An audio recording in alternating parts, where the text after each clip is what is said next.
आज हम आपको इस वीडियो में एक्टिव एंड पैसिव वॉइस बताएंगे।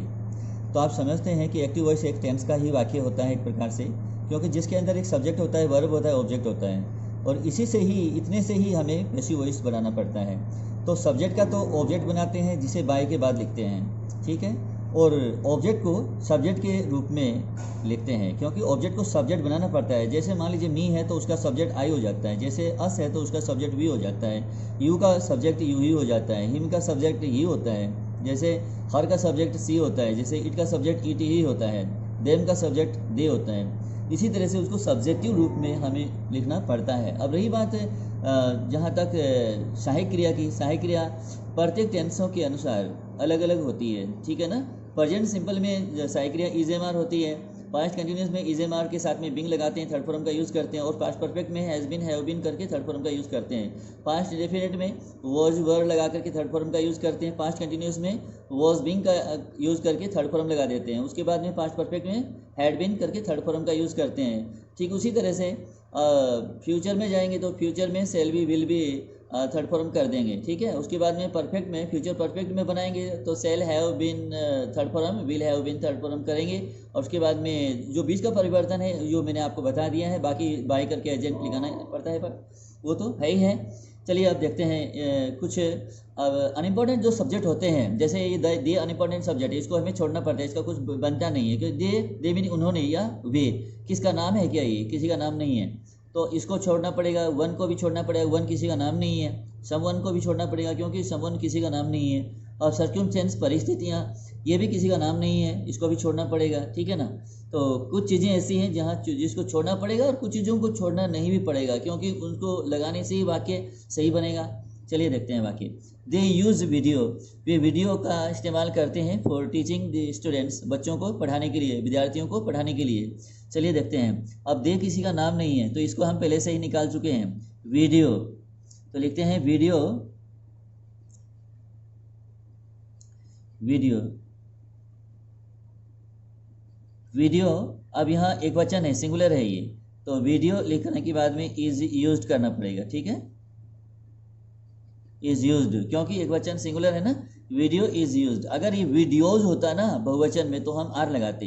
वीडियो इज यूज्ड, वीडियो का प्रयोग किया जाता है, वीडियो का इस्तेमाल किया जाता है, किस लिए भाई, फॉर टीचिंग द स्टूडेंट्स, बच्चों को पढ़ाने के लिए, यानी विद्यार्थियों को पढ़ाने के लिए। तो फॉर टीचिंग, ये ज्यों का त्यों ही हम इसको लिख देंगे, फॉर टीचिंग द स्टूडेंट्स, अन्य फुल स्टॉप। अब ये क्या है कि one should keep once promises, यानी आपको अपना वादा, अपने वायदे निभाने चाहिए, आपको अपने वायदे निभाने चाहिए, या फिर यूं कहें व्यक्ति को अपने वायदे निभाने चाहिए। लेकिन अब यहाँ यू का मतलब आप समझ रहे हैं कि यू मिनी आप होता है, तो वन मिनी आप कैसे होता है। देखिए इसका अर्थ, आप इसका सेंस देखेंगे ना तो इसका अर्थ यही जाएगा, यही होगा, आप होगा या व्यक्ति होगा, ठीक है ना। ये क्या है, प्रोनाउन के स्थान पर आया है ना, नाउन प्रोनाउन, आप समझ पा रहे हैं शायद। तो देखिए इसमें है कि व्यक्ति को अपने वायदे निभाने चाहिए, तो क्या होता है कि वायदे निभाए जाने चाहिए, जो प्रोमिसेस, प्रोमिसेस।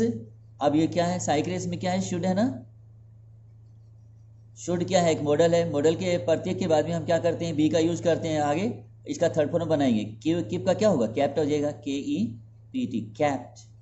तो प्रोमिसेस शुड बी कैप्ट, वायदे निभाए जाने चाहिए। तो वायदे निभाने के लिए कौन होता है, व्यक्ति ही तो होता है। तो स्पष्ट है, कुछ चीज़ों को, जैसे कि अब कुछ चीज़ों को नहीं लिखे ना तो भी पता चल जाता है कि ये काम करने वाला कौन है। जैसे कि उसका इलाज किया गया, इलाज करने का काम कौन करता है, ये डॉक्टर का काम होता है। जैसे उसको गिरफ्तार किया गया, ये काम किसका होता है, ये सिपाहियों का होता है, ठीक है ना। उसी तरीके से वायदे निभाए जाने चाहिए। वायदे कौन करते हैं, व्यक्ति ही तो करते हैं एक दूसरे के साथ में। चलिए देखते हैं आगे। Someone has picked my pocket, किसी व्यक्ति ने मेरे जेब को काट लिया है। तो माई पॉकेट, मेरे पॉकेट को क्या हुआ, काटा गया है ना, माई पॉकेट, माई पॉकेट। अब जेब क्या है, एक वचन है, एक जेब है, इसमें एक जेब है तो क्या लगाएंगे, हैज के साथ में क्या हो जाएगा, बीन लगेगा इसमें, हैज बीन। तो my pocket has been picked, PICKED, my pocket has been picked, मेरी जेब काट ली गई है। किसने काटी है ये बात निश्चित नहीं है, व्यक्ति मालूम नहीं है, यहाँ अनइम्पॉर्टेंट है ये सब्जेक्ट, इसको छोड़ना पड़ेगा। ठीक है, अब इसमें क्या है कि circumstances will oblige me to go, परिस्थितियाँ मुझे जाने के लिए मजबूर करेगी, या फिर परिस्थितियाँ मुझे जाने के लिए बाध्य करेगी, ये हुआ। चलिए अब देखते हैं। अब परिस्थितियाँ, इसको आप अनइम्पॉर्टेंट करके छोड़ दीजिए। अब देखिए मी का सब्जेक्ट क्या होता है, आई। अब अन्य सबके लिए तो विल लगाते हैं, आई के लिए क्या लगता है, सेल। और ये फ्यूचर इंडेफिनिट होगा तो पैसिव में क्या होगा, सेल भी विल भी, तो शेल भी हो गया। आई के लिए और वी के लिए हम शेल लगाते हैं, ज़्यादा इसका यूज़ नहीं होता आजकल, लेकिन विल ही हो जाता है यूज़। तो अगर आप विल भी कर देंगे तो भी चलेगा, सही है, बाकी आपका गलत नहीं होगा। I shall be obliged, oblige कर दिया, शॉर्ट फॉर्म हो गया। आगे लिख दीजिएगा टू गो, मुझे जाने के लिए बाध्य किया जाएगा। आगे वी इलेक्टेड बालू कैप्टन, हमने बालू को कैप्टन बनाया, हमने बालू को कैप्टन चयन किया। तो बालू यहाँ ये सब्जेक्ट बनेगा, ये ऑब्जेक्ट है इस वाक्य का, तो बालू लिखेंगे पहले, बालू को ही बनाया गया है ना। अब टेंस कौन सा है, पास्ट इंडेफिनिट, तो बालू एक वचन है तो वॉज लगा देंगे। बालू वॉज इलेक्टेड, बालू वॉज इलेक्टेड, बालू को चयन किया गया। क्या चयन किया गया, कैप्टन, यहाँ लिखिए कैप्टन, TAIN। बालू वॉज इलेक्टेड कैप्टन, बालू को कैप्टन चयन किया गया, बालू को कैप्टन बनाया गया। बनाने वाले कौन थे, बाय अस, हमारे द्वारा, यानी हम ही थे ना, तो हमारे द्वारा बालू को कैप्टन चयन किया गया था, ये हो गया। अब आगे देखते हैं। I saw him opening the gate, मैंने उसे दरवाजा खोलते हुए देखा, तो ही, हिम का क्या होगा, ही हो जाएगा, ही कर दिया। अब ये टेंस कौन सा है, पास्ट इंडेफिनिट, ही वॉज, ही एक वचन है इसलिए हमने क्या किया, वॉज किया, ही वॉज। अब सी शा सिन, इसका थर्ड फॉर्म क्या होगा, सिन हो जाएगा, SEEN सिन। ही वॉज सिन, उसे देखा गया था, क्या करते हुए, ओपनिंग द गेट। अब यहाँ लिख दीजिए opening the gate, opening the gate, किसके द्वारा, बाय मी, मेरे द्वारा, मेरे द्वारा उसे दरवाजा खोलते हुए देखा गया था। अब देखिए दोबारा अगला वाक्य, we must listen to his words, हमें उसकी बातें अवश्य ही सुननी चाहिए। तो हिज वर्ड्स का मतलब ऐसे उसके शब्द, तो शब्द क्या है, बातें ही तो होती है ना, उसकी बातों को हमें अवश्य ही सुनना चाहिए। तो हिज वर्ड्स,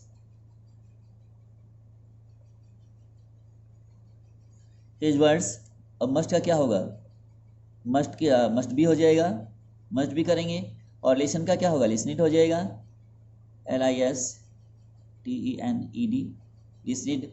टू इसके साथ में है तो हम टू को हटाएंगे नहीं, तो his words must be listened to, उसकी बातों को अवश्य ही सुना जाना चाहिए, किसके द्वारा, बाय अस। तो यहाँ हम लिखेंगे, बाय यहाँ लिखे हैं और अस यहाँ नोट कर रहा हूँ, ठीक है। तो His words must be listened to by us, हमारे द्वारा उसकी बातों को अवश्य ही सुना जाना चाहिए। देखते हैं अगला वाक्य, They saw the storm approaching, उन्होंने तूफान को आते हुए देखा। कौन आ रहा था, तूफान आ रहा था ना, तो क्या करेंगे, the storm, तो दी लगाएंगे। तो स्टॉर्म से पहले हमें क्या लिखना होगा, अप्रोचिंग, क्योंकि इसमें गति है, अप्रोचिंग। तो APPROECHING,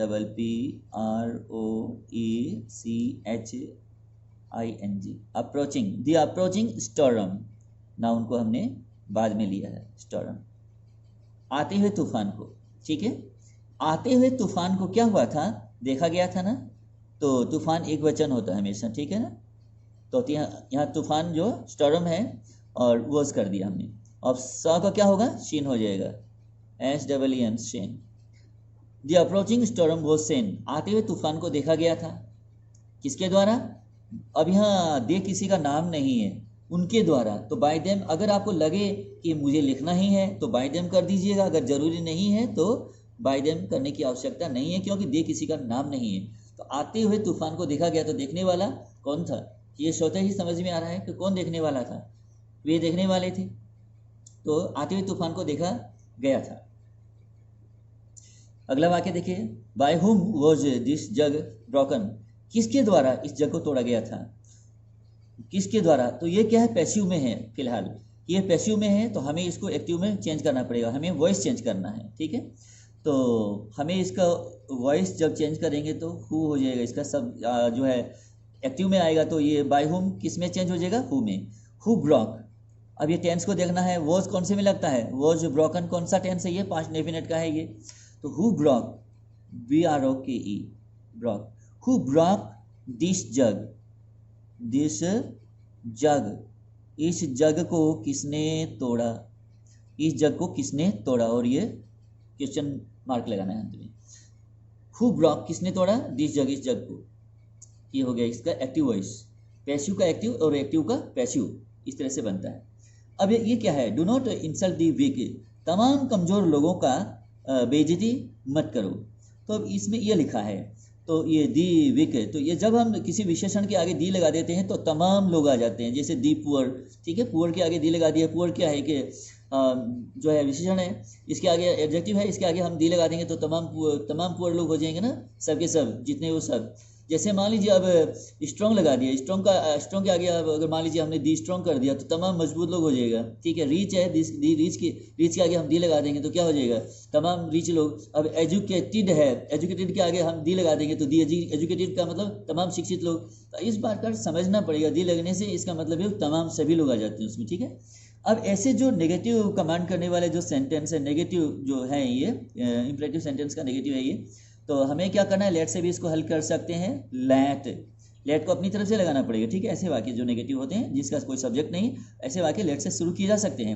अब अब ये क्या है, लेट दी वीक, ये इसका ऑब्जेक्ट है, तो लेट दी वीक करेंगे। तो लेट के बाद में हमेशा ऑब्जेक्ट को यूज़ करते हैं, लेट दी वीक, WEAK। तो हमेशा ध्यान रखिए, वीक में कमजोर होता है। लेट दी वीक, अब ये नॉट है, डू को छोड़ देंगे, हटा देंगे, और नोट को यहाँ लिख देंगे। उसके बाद क्या करेंगे, नॉट बी इंसल्टेड, INSULTED, ये हो गया आपका passive voice. Let the weak not be insulted, तमाम कमजोर लोगों का अपमान नहीं किया जाना चाहिए, बेइज्जती नहीं किया जाना चाहिए। चाहिए का मतलब है लेट का मतलब है शुड। तो मुझे उम्मीद है कि ये सारे सेंटेंस आपको अच्छी तरह से समझ में आ गए हैं। अगर मेरा ये वीडियो आपको पसंद आ जाए तो लाइक कीजिएगा, शेयर भी कीजिएगा। Thank you.